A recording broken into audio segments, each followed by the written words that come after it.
As we start to uncover our stressors, one thing that comes up over and over again for many people is money.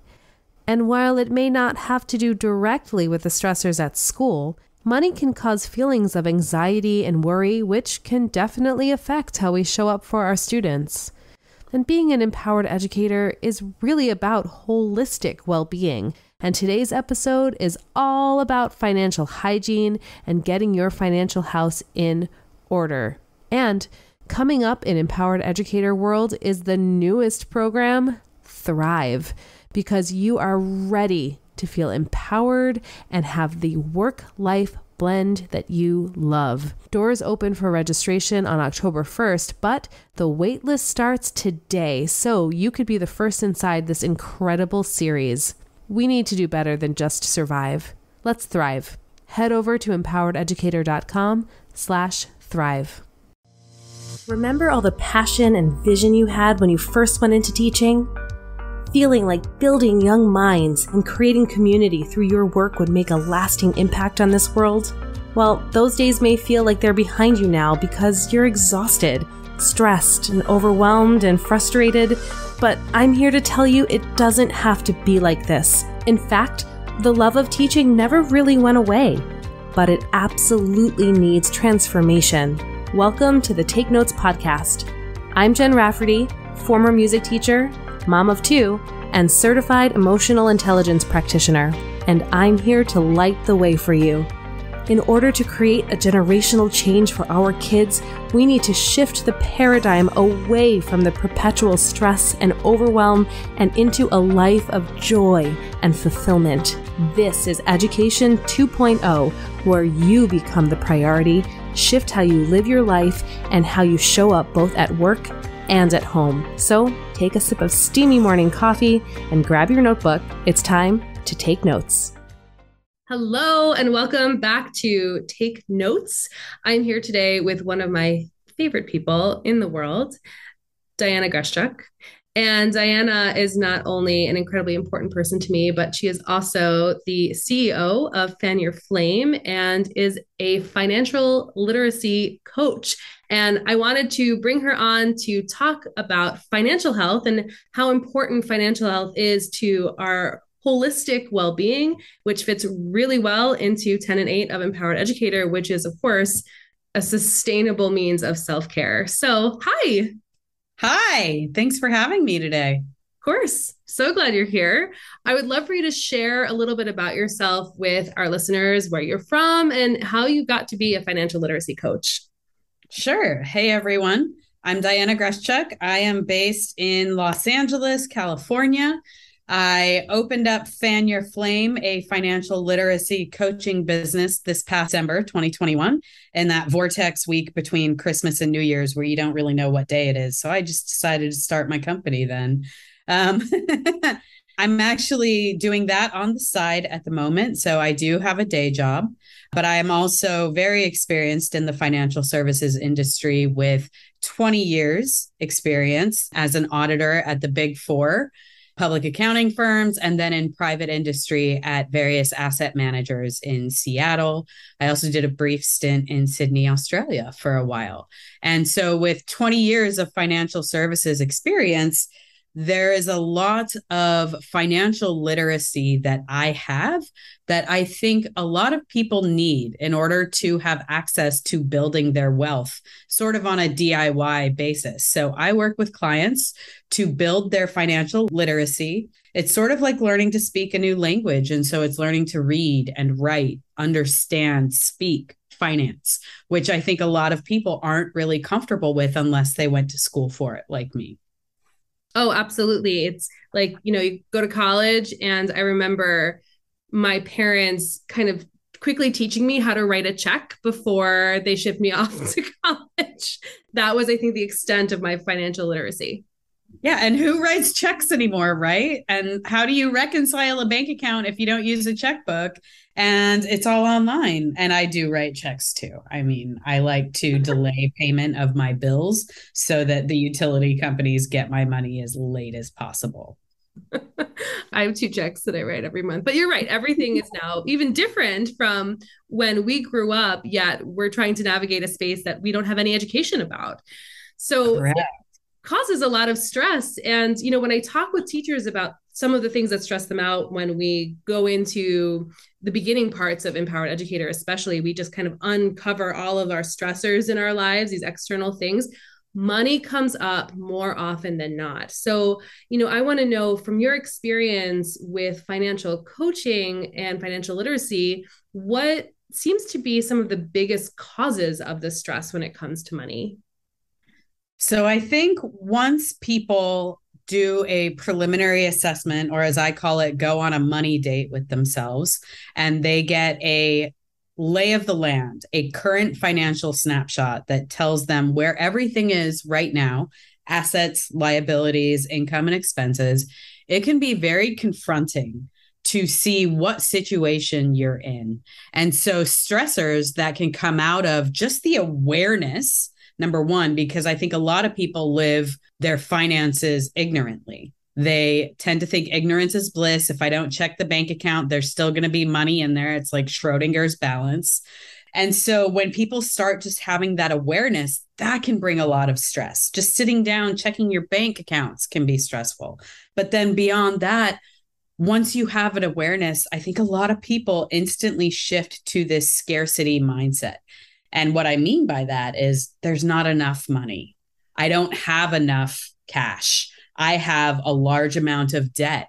I don't make enough money. I'm spending too much. It's about not having enough of this resource. And that can cause stress in a lot of people. So you mentioned this idea of a money date. And I want to just ask a little bit more about that because you're right. And I've been guilty of this too, especially early on, but before Diana days, when you've taught me better. But, I also used to be afraid to check my balances because again, if I didn't know, I didn't know. Right. So how do you use what you described as a money date to kind of maybe ease that transition to even look?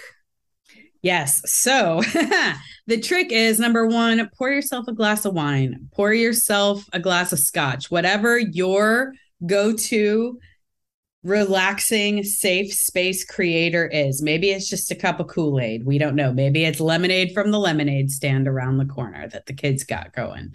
Whatever it is, bring comfort, find a comfortable place to sit, light a candle, put on some light music, something that eases your nervous system. Grab a popsicle. Just make sure that you can sit down and get financially naked with yourself. Create a safe space to be financially naked with yourself. Because honestly, if you can't be honest with yourself, if you can't look at the situation for what it is, you're just going to end up deluding yourself and perpetuating the problem. So going on a money date starts with creating safety in your system and a safe, comfortable place to look at the state of affairs.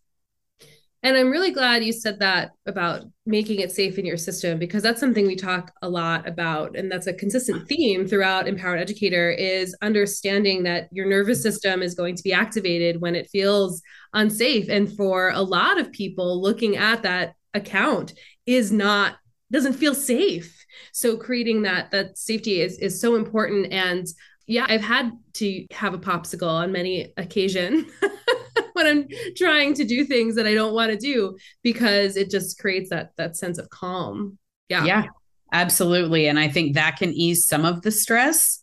But I think beyond that, once you're honest with yourself, what will ease the stress for a lot of people will be taking action based on the decisions you make when you see the state of affairs. And that actually brings me to what I was going to ask you next was that action is so important. So how do people then start to feel empowered in their actions and in their choices to look at the situation? We're aware now, we've created the safety, but now what?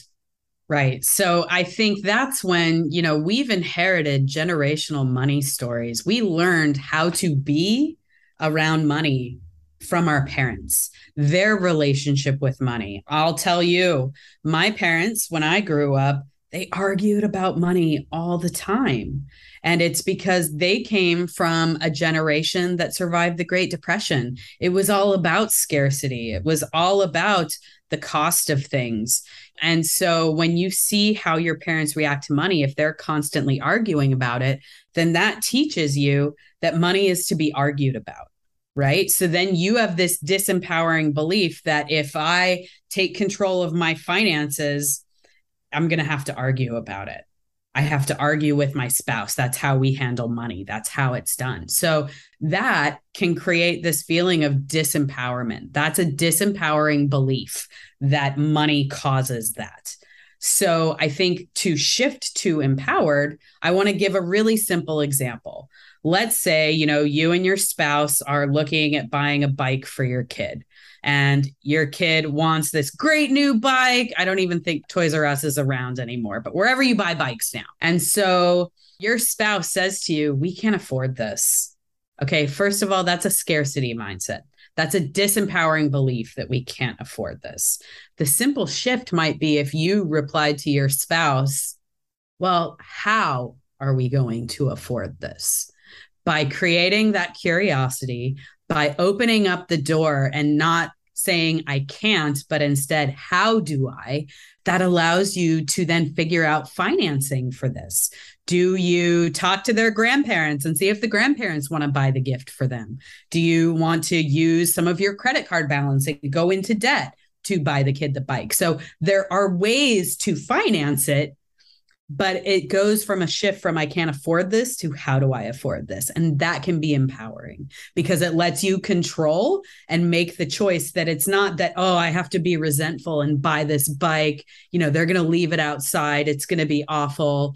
Whereas you can shift and it becomes, wow, I get to give my kid this bike and it's going to create a lot of great memories for them, all kinds of things. And so it really lets you take control and take power of your choice to buy the bike.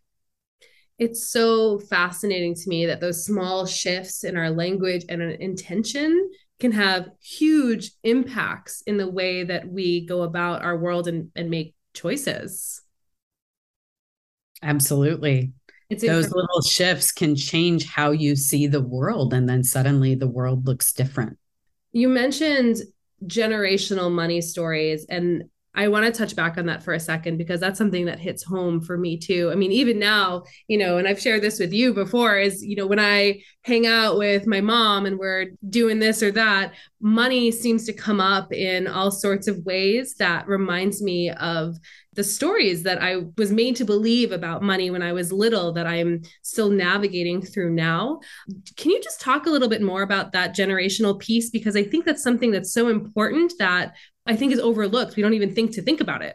Absolutely. So with the generational wealth transference here, I think you can inherit beliefs around money from your parents, but then you also have a choice to break the cycle, or as I say, disrupt inertia. So when you're talking about ways to empower yourself, you don't have to make the same choices as your parents. They had a set of beliefs that governed their day-to-day choices, and that was on autopilot. And I think something you teach, an empowered educator, is not to be on autopilot, and awareness, maybe through breathing breaks. What are you doing at a certain point in time? So having that awareness and making conscious new choices with intention can break the generational money trauma that your family has sustained. If your mom is running around talking about the price of chicken today and how it's so expensive, you can make a choice to say, you know what? I don't care whether the chicken is 50 cents more expensive. I bought the chicken. It's fine. That's an empowered choice. Taking it even a step further, these are conversations I've even had with my mom. And because when we're talking about these generational stories and the work that I do and understanding that we inherit these things, I feel grateful that I even get to have these conversations with her to talk about, well, where did this come from? And she's been able to share with me the money stories that were then passed down to her from my grandmother. So it's really opened up a door to an unusual conversation about money in a way that I never anticipated. Yeah. And I'll tell you another one. There's a generation before us that is afraid of using debt or going into debt. And there can be good debt. Typically, having a mortgage and buying a home, that's considered good debt. It's a low interest rate. It's for an investment. It's for an asset that appreciates. You have a plan to pay it back. And so there's a generation out there that just wants you to be debt free, and they assume that you're safe. But how are you ever going to grow and do big things? And maybe those ideas that you need to get financed and you can't afford, maybe debt is what opens the door. And so it's nothing to be afraid of if you can use it wisely. So that's something different too, where you can break the generational traditional thinking. I like to say traditions are just peer pressure from dead people. So I think when you get an opportunity to look that in the face and say, is that really a good tradition I want to carry on? You can do a lot with that. That's huge. And, by the way, those of you who heard me say tradition is just peer pressure from dead people, I totally took that from Diana. that was Diana's first before it ever was mine. But yeah, you're right. And making, again, those conscious choices from a place of awareness takes effort. It's work. It is work. And from where I'm standing, it's some of the most important work. Agreed. Because the inner work is what makes the outer work work. You need to have, for money and wealth strategies to be executed, you need to have a mindset of the long game. You can't be available for the swings in the market that are crazy, for short-term job losses. Like, you have to be available for that. Like, that just happens. But you know what I'm saying? Like, you don't let that get to your inner environment, and you navigate it all knowing that you have everything you need already. And you can find another job. You can figure out another source of income. You can figure it all out. Yeah. And then coming from that place again of empowerment changes everything, because now you're looking at opportunity instead of scarcity and vast nothingness.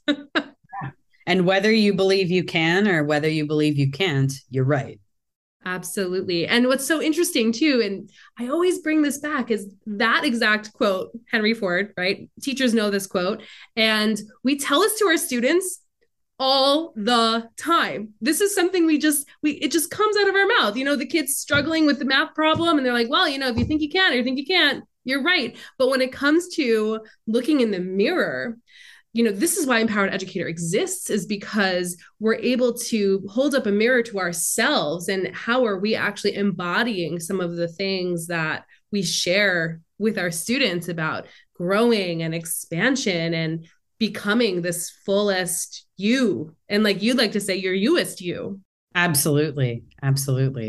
So one of the things that I think is a really easy concept for people when it comes to managing money, and we've talked about this before, is this idea of budgeting, which can sometimes seem really restrictive. So I'm wondering if you can share some of the things that you share with your clients about budgeting, so people can start to feel really good about their financial choices.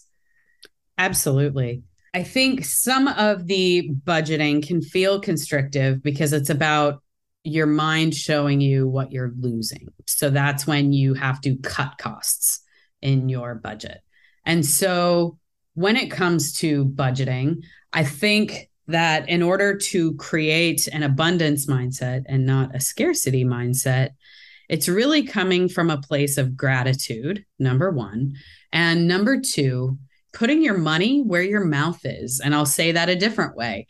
Spending your money in an aligned way that syncs up with how you want to be in the world, that embodies for you putting money towards a charitable nonprofit that aligns with your personal mission. Certain expenses, if you don't want to have television in your home, you might opt to budget for something other than that. You may pay for a museum pass if you don't want to pay for television subscription. So it's about aligned spending. And then when you factor in that your mind is constantly showing you loss, and so budgets can feel tight, I really work with my clients to create a budget that feels spacious. It's not going to work if it's me telling you you can't have something.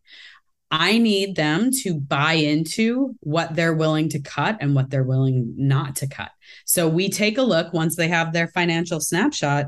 We look at, what line items do you really need in here? What are they actually doing for you? Are they meeting some part of your needs? Are they fulfilling a mission or a purpose that you care about? And if not, can we get rid of it? So that again also creates awareness and holding up a mirror. And I think that's why having a financial coach and someone who is outside of your situation is so important, because I feel like you need to have someone to reflect a mirror back at you, because holding it up yourself, sometimes you don't see everything. Yeah, often there are blind spots that we don't realize that we have. And so there can be things that make it really hard to hold up a mirror to your own financial situation. So, you can always get a friend and have an accountability buddy. And both of you are just like, really? Did you need that? Did you need new earrings? Yes. In my case, always yes. That fulfills a purpose for me, Diana. Thank you. So I want to know, what is something that listeners can do today that can help either change their money story or start to approach their financial decisions a little bit differently? Well, I want to ask a question for all of your audience members out there.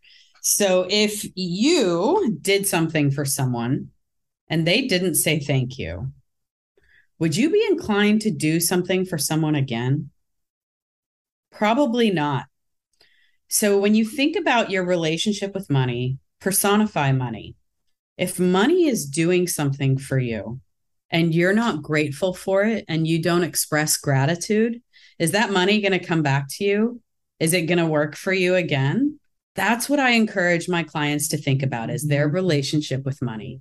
And so something that someone could choose to be in a disempowering state about, for example, paying bills, I like to turn that on its head. And when I'm paying bills, I express gratitude. It's been really hot this summer. I don't mind paying my utility bill because I had lots of days of air conditioning and I need that. That's a priority. Thank you so much, air conditioning. I will happily pay this bill. So when you are grateful for what you already have, you begin to see how much you have. And then it's not about scarcity and what you don't have. I go back to that Sheryl Crow song, and the lyrics are, it's not getting what you want, it's wanting what you've got. So expressing gratitude is what I would tell people, that today you can start making a change with your relationship with money if you express gratitude when it leaves you. I have heard you say this so many times, and it gets me every single time, because I think this is... We have a crier. Well, if there's a day that I'm not crying, something's wrong with me. The thing is, that alone is so powerful. And it is, the story of scarcity and lack is so pervasive. It's everywhere. So, when I hear this from you and the variety of ways that you've said it, it always strikes me slightly differently, and serves again as just a constant reminder of how important it is to pay attention to your intentions and how you approach not just everything, but specifically we're talking about when you do write the check, or when you do swipe the ATM card, or if you are buying something on Amazon, or you're paying a very large bill or a student loan or whatever. The intention that you have when you're paying that makes all the difference. It really does. That is very powerful. Yeah, I'll spend my money at Aldi going down that aisle getting something special. And yeah, I didn't need to spend that money, but it brought a lot of joy to my life. Thank you for that joy. Here, take my $5 for this crazy thing I bought. Diana may or may not know my affinity towards the crazy Aldi aisle. So my last question that I ask everybody on my podcast in some form is, teachers lay the building blocks for all other careers and truly have power to make this transformational generational change. And that's why we need to start with ourselves first in order to do this. And with that being said, and regarding your experiences in the financial world, what is your dream for the future of education? I was always a lifelong learner. You go to my resume, the objective at the top is to continue learning for the rest of my life. I am dedicated to learning, and financial literacy has been one component. But more broadly for teachers, what I really wish is that people would value education like I do. And when I say value education, make it work for them, but then also monetarily compensate teachers for the wide variety and array of BS. I don't know if I can swear on your podcast. I think the wide variety of safe, BS yes. that they have to put up with on a daily basis. There's active shooter drills. There's earthquakes. There's things that could happen unexpectedly.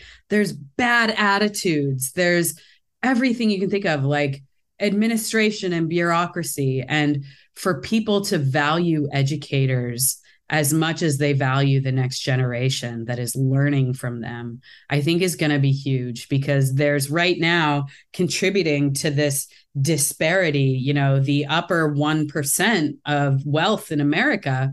I will guarantee none of them are teachers. So where I struggle is that for the other 99% that are trying to get by the daily rat race, hamster wheel, never enough money, but making it work, like valuing education and literacy to the point where they can live an abundant life too, because they don't have to worry about getting a second job or a third source of income just to make ends meet. That's what I wish for the future of it. Yes. Yes. Shout it from the rooftops. Pay me, LLC. That's great. This has been fantastic. And I'm so grateful that you wanted to come and be a part of this. I just love having more and more excuses to talk with you on Zoom. So before you go, can you please just share with our audience how they can get in touch with you and how they can learn more about you and potentially work with you? Absolutely. You can head on over to my website, fan-your-flame.com. You can follow me on Instagram and Facebook at FanYourFlame LLC. And you can find me that way, and we can get you all sorts of places from there. Awesome. And you have a lot of free webinars and things too. I wanted to highlight here before. That's right. If you wanted to pop over and get a free 1-hour webinar, I've got 4 to choose from. One is on the 80-20 principle. One is on how to make smarter decisions when you don't have all the information. One is for getting your financial house in order. And one is about debt being your ally. And so if you head on over to disruptinginertia.com, that will allow you to pop in your email address and get your freebie video immediately. And you can take a gander at that. Amazing. And I have to say, a little personal testimony here. I've seen all 4 of them, and I've taken notes and learned things, and has really changed the way that I look at my own financial dashboard and informed some of the decisions that I made moving forward. So they were all extremely helpful. Thank you. That's good to hear. I'm glad it can be helpful for folks. So thanks, Jen. Yeah, absolutely. Well, thank you so much, Diana. I can't wait to have you back. We're going to do this again. We're not done talking about money here. Oh, there's so many places we can go. Can't wait. All right. Until next time, have a good one, and I will see you again soon. Incredible, right? Together, we can revolutionize the face of education. It's all possible, and it's all here for you right now. Let's keep the conversation going at Empowered Educator Faculty Room on Facebook.